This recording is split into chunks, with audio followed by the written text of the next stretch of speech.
Hello बच्चों। आज हम भारत के स्वाधीनता संग्राम की grand old lady Aruna Asaf Ali ji के बारे में पढ़ेंगे।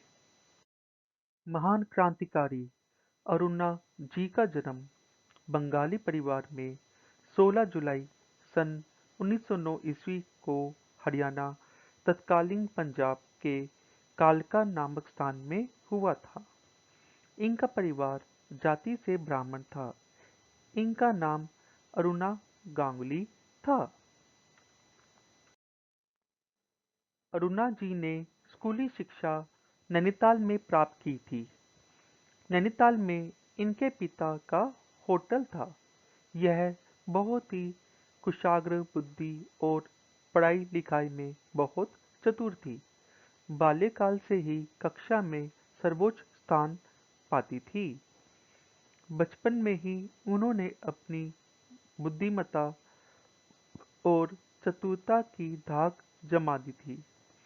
लाहौर और नैनीताल से पढ़ाई पूरी करने के बाद वह शिक्षिका बन गई और कोलकाता के गोखले मेमोरियल कॉलेज में अध्यापन कार्य करने लगी। वर्ष 1930 में नमक सत्याग्रह के दौरान होने वाली सार्वजनिक सभाओं में भाग लेने के कारण अरुणा आसफ अली को गिरफ्तार कर लिया गया। वर्ष 1931 में गांधी-इरविन समझौते के अंतर्गत सभी राजनैतिक बंदियों को रिहा किया जाना था। फिर भी अरुणा आसफ अली को मुक्त नहीं किया गया। अरुणा आसफ अली के साथ होने वाले इस भेदभाव से आहत होकर उनकी अन्य महिला साथियों ने भी जेल से बाहर निकलने से मना कर दिया। महात्मा गांधी जी के दखल देने के बाद अरुणा आसफ अली को जेल से रिहा किया गया। उन्हें 1932 में पुनः बंदी बना लिया गया और तिहाड़ जेल में रखा गया। तिहाड़ जेल में राजनीतिक कैदियों के साथ हो रहे बुरे बर्ताव के विरोध में उन्होंने भूख हड़ताल की। उनके विरोध के कारण ही हालात में कुछ सुधार हुआ, लेकिन वह स्वयं अंबाला के एकांत कारावास में चली गई। जेल से बाहर आने के बाद अरुणा जी राजनीतिक तौर पर ज्यादा सक्रिय नहीं रही। आइए अब हम बात करते हैं भारत छोड़ो आंदोलन के बारे में। 8 अगस्त 1942 को अखिल भारतीय कांग्रेस समिति के बंबई सत्र के दौरान अंग्रेजों को भारत से बाहर करने का संकल्प लिया गया। अंग्रेजी सरकार ने अपने विरुद्ध भारतीय नेताओं को असफल करने के लिए कांग्रेस के बड़े-बड़े नेताओं को गिरफ्तार करना शुरू किया, जिसके बाद शेष सत्र की अध्यक्षता अरुणा आसफ अली जी ने की।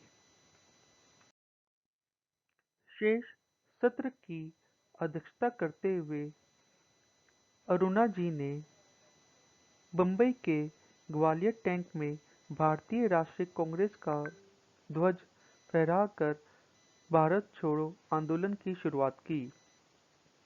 अरुणा जी को भारत छोड़ो आंदोलन की नायिका के रूप में याद किया जाता है। कोई स्थिर नेतृत्व न होने के बावजूद देश भर में अंग्रेजों के खिलाफ कड़े विरोध प्रदर्शन हुए, जो यह स्पष्ट कर रहे थे कि अब भारतवासियों को गुलाम बनाकर नहीं रखा जा सकता। इसी दौरान अरुणा आसफ अली जी को गिरफ्तार करने का निर्देश जारी कर दिया गया। गिरफ्तारी से बचने के लिए अरुणा जी भूमिगत रहने लगी। अंग्रेजों ने उनकी सारी संपत्ति अपने अधीन कर उसे बेच दिया।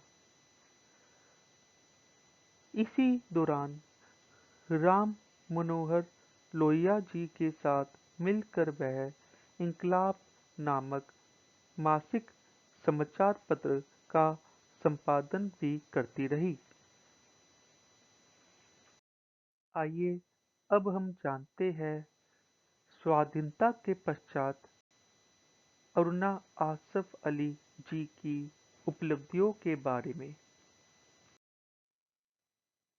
अरुणा आसफ अली जी कांग्रेस पार्टी से संबंधित कांग्रेस सोशलिस्ट पार्टी की सदस्य थी।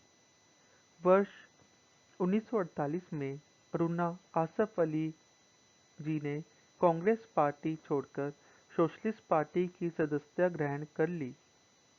कुछ समय बाद अरुणा आसफ अली जी कम्युनिस्ट पार्टी में शामिल हो गई। वर्ष 1958 में अरुणा आसफ अली जी दिल्ली की पहली मेयर बनी।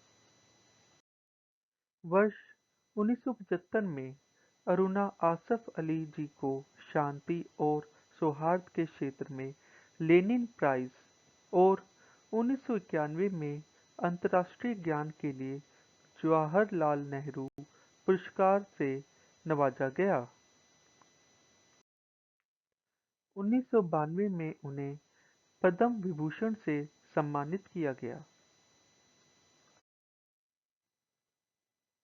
29 जुलाई 1996 को अरुणा आसफ अली जी का निधन हो गया। 1997 में भारत सरकार ने अरुणा आसफ अली जी को भारत के सर्वोच्च नागरिक सम्मान भारत रत्न से उन्हें सम्मानित किया। अरुणा आसफ अली जी हमें छोड़ के चली गई, लेकिन उनकी सुकीर्ति आज भी अमर है।